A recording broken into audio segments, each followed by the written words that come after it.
Assalamualaikum students, how are you all? I hope that you are all fine. Welcome to my YouTube channel, The Hope 786. Please subscribe my channel and click the bell icon so that you can watch my next video. Students, आज का हमारा जो third lecture है हमारे BA part 1 की जो तीसरी short story है जिसका नेम है the new constitution by Saadat Hasan Manto. First of all, I would like to tell you about Sadat Hasan Manto. He was a subcontinent writer, or he was also a most famous fiction writer of subcontinent. अच्छा, एक writer के बारे में और मैं आपको जो जरूरी बात मैं समझता हूँ यहाँ पे बताना, ये जो हमारी स्टोरी है द न्यू कॉन्स्टिट्यूशन नया कानून, ये बेसिकली उर्दू में लिखी गई थी और इसको it was also translated by English English में ये ट्रांसलेट की गई।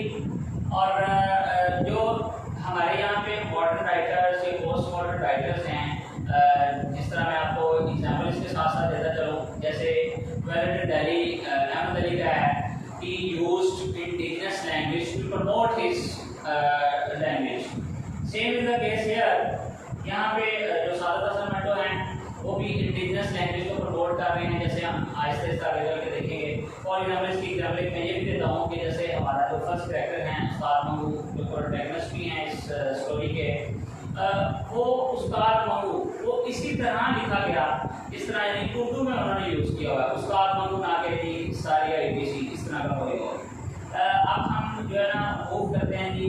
सबसे पहले तो स्टोरी के बारे में आपको बताता चलूँ कि story basically is about imperialism.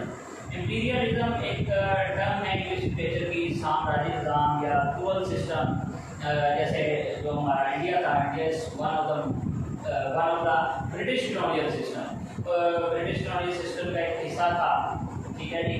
और अब मैं स्टार्ट करते हैं जी के कैरेक्टर्स जो हमारे स्टोरी के मेन कैरेक्टर्स हैं। सबसे पहले हम कैरेक्टर्स की तरफ चलते हैं। आज का जो हमारा फर्स्ट कैरेक्टर है जी उस्ताद Mangu, he was a common टांगा वाला। देखिए यहाँ पे वर्ड जो टांगा वाला है वो टांगा वाला भी इसी तरह यूज हुआ है जिस तरह उर्दू लैंग्वेज में हुआ है। ये हमारे प्रोटैगनिस्ट भी हैं जी। और मंगू के बारे में एक और जरूरी बात जो मैं समझता हूँ बताना कि he was a representative of the commoners of Indians. वो इंडिया के जो कॉमनर्स थे उनको रिप्रेजेंट कर रहा है, not even Muslims but also Hindus. हमारे पास जो सेकंड कैरेक्टर है गोरा सोल्जर, यहाँ पे देखिए वाइट सोल्जर इस तरह का कोई और वर्ड नहीं यूज किया राइटर ने, उसने गोरे का वर्ड यूज किया है कि गोरा soldier. He was a representative of cruel British colonial system. Cruel British के इतना जो उनका जालिमाना बिहेवियर था टुवर्ड्स सब कॉन्टिनेंट, पीपल ऑफ सब कॉन्टिनेंट। तीसरे नंबर पे हमारे पास जो दो कैरेक्टर नंदू और दीनू, जिसका जो स्टोरी का जिक्र है, जिनका दे वर फ्रेंड्स ऑफ उस्ताद मंगू, उसके फ्रेंड्स थे। तो उस्ताद मंगू के बारे में ये बात है कि he considered himself a voice man, तो एक बहुत अक्लमंद समझा जाता था।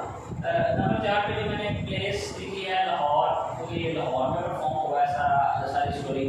और जिस तरह हम इसमें स्टोरी पढ़ते हैं, माल रोड का जिक्र है, टिप्स रोड का जिक्र है, कचहरी का जिक्र है, रेड बाजार का जिक्र है, इस तरह से।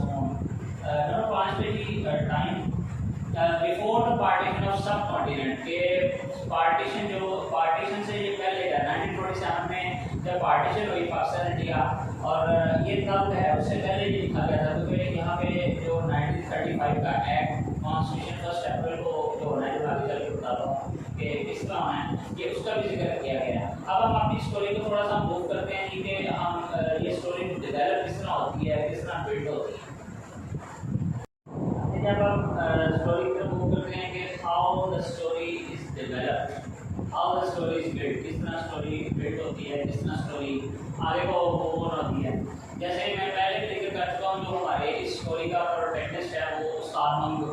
अब उस्ताद मंगू जो मैंने कुछ पॉइंट्स बनाए हैं, उसमें पहला जो पॉइंट है वो ये है, उस्ताद Mangu hates the British from the core of his heart because he was too much hated with गोरा soldier.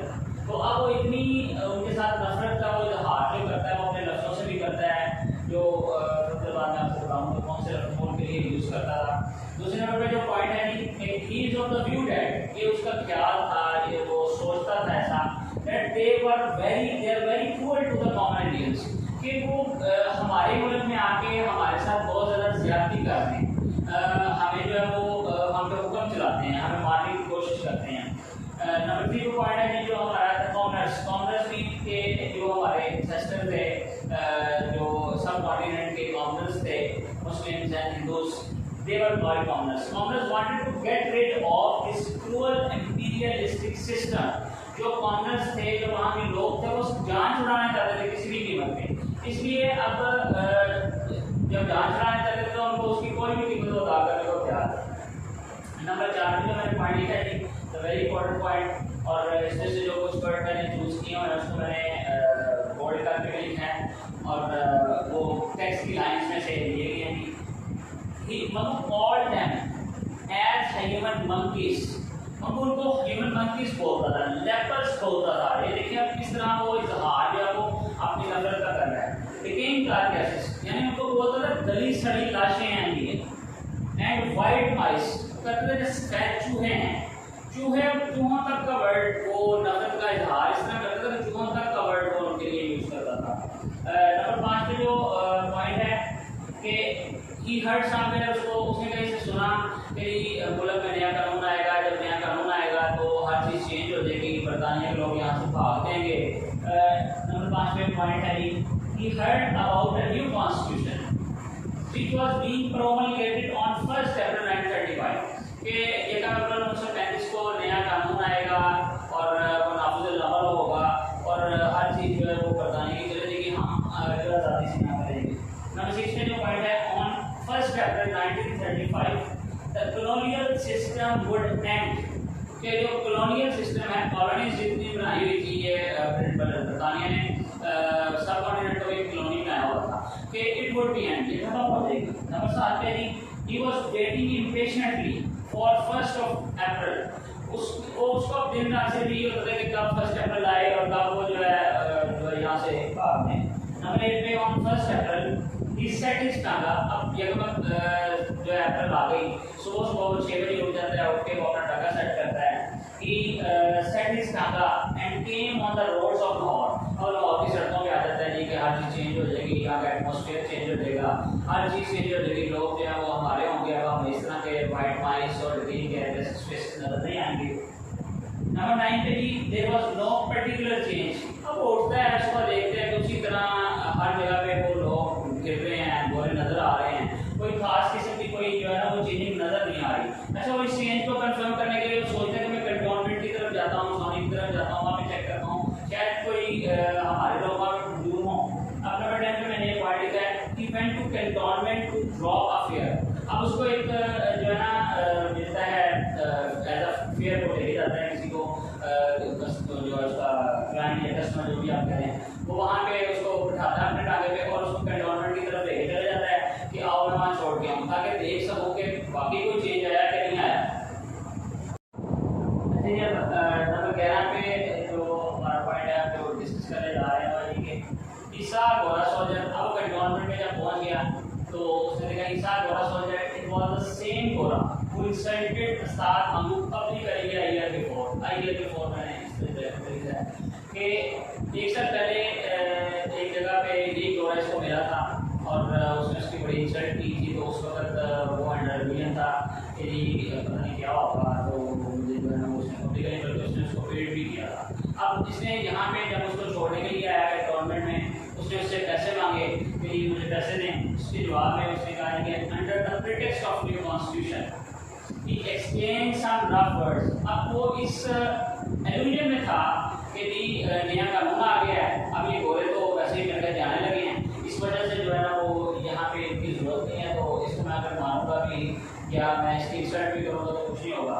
He used exchanged some rough words and started beating गोरा सोल्जर, उसने जो है ना गोरे को मारना शुरू कर दिया वहीं पे अपने छाने के साथ, गोरे ने भी आगे से हाथ की होगी, थप्पड़ मारा होगा, इसने अपने छाने के साथ उसको मारना शुरू कर दिया और उसको अब्यूजिव लैंग्वेज यूज की, उसको गालियाँ निकाली।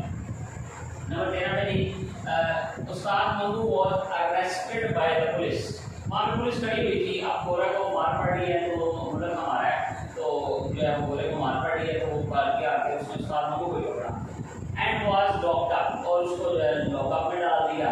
अब ये वहाँ पे ये कह रहा है कि there is a new constitution, new constitution, new constitution. ये टेक्स्ट की लाइन भी ऐसी है कि ये नया कानून आ चुका है, ज़्यादा आप मुझे क्यों बंद कर रहे हैं, क्या हो गया आपको, तो खुदा का खौफ करें, मुझे छोड़ें, नया कानून आ गए, इनको यहाँ से बताएँ।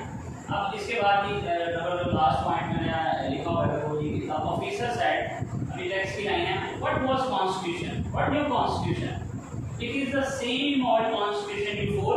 वो कहता है कि तुम किस एल्यूजन में रह रहे हो, कौन सा नया कानून, कहाँ से आ गया नया कानून, ये वही कानून है जहाँ पे तुम पहले रह रहे थे और जहाँ पे अब रह रहे हो। लेकिन उम्मीद करता हूँ आपको आज की मेरी वीडियो पसंद आई होगी।